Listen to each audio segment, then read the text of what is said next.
আসসালামু আলাইকুম রহমতুল্লাহি ওয়া বারাকাতুহু। আজ 2 দিন থেকে প্রায় বেশিরভাগ দেখতেছি মক্কায় নাকি রেড অ্যালার্ট জারি। এই নিউজ অনেকেই আমাকে পাঠাচ্ছেন, আর বিশেষ করে বাংলাদেশের বিভিন্ন টিভি চ্যানেল এই নিউজ করতেছে। পত্রিকা থেকে শুরু করে সবাই মক্কায় নাকি রেড অ্যালার্ট জারি, মক্কা মদিনায় রেড অ্যালার্ট জারি। বৃষ্টির কারণে বন্যা, যার কারণে রেড অ্যালার্ট জারি। এই নিউজে পুরোটাই অনেকেই আমাকে মেনশন করতেছে, অনেকে আমার ইনবক্সে সেই ভিডিওগুলো পাঠাচ্ছে। সত্যিকার অর্থে ঘটনা কি এরকম কিছু মক্কাতে ঘটছে? রেড অ্যালার্ট জারি কি না, এরকম কি সত্যতা কিছু আছে? এগুলো হচ্ছে সম্পূর্ণ মিথ্যা। গতকাল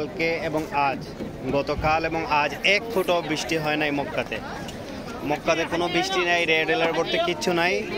না থাকার পরেও বাংলাদেশের টিভি চ্যানেল সেই ইন্ডিয়ার টিভি চ্যানেলের মতো মিথ্যা প্রপাগান্ডা ছড়াচ্ছে, সত্যতা যাচাই না করে। অন্তত আপনাদের তো একজন প্রতিনিধি থাকা দরকার মক্কাতে অথবা মদিনাতে, যে আপনারা এই সত্যতাগুলো যেন যাচাই করতে পারেন। এই সত্যতা যাচাই না করে মক্কাতে রেড অ্যালার্ট জারি, এটা নিয়ে মানুষের মনে একটা আতঙ্ক সৃষ্টি করতেছে।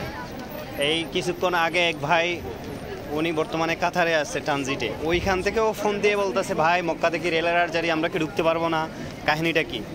আসলে এরকম কিছুই নাই। 2 দিন থেকে আজকে মক্কাতে কোনো বৃষ্টিই নাই।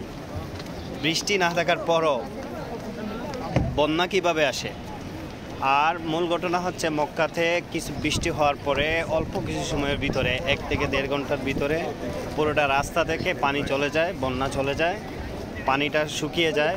কারণ এই বৃষ্টির কারণে পাহাড় থেকে পাহাড়ি ডন নামার কারণে কিছুটা পানি রাস্তায় দেখা যায়। এটাই হচ্ছে মূলত কারণ, এছাড়া অন্য কোনো কারণ না।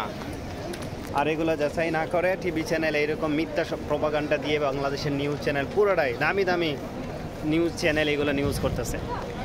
এগুলো থেকে আমাদের বেরিয়ে আসা উচিত, সঠিক নিউজ মানুষকে দেওয়া উচিত। দোয়া করি, আশা রাখি আল্লাহ সুবহানাহু ওয়া তাআলা আমাদের সবাইকে হেদায়েত দিবেন এবং সঠিক নিউজ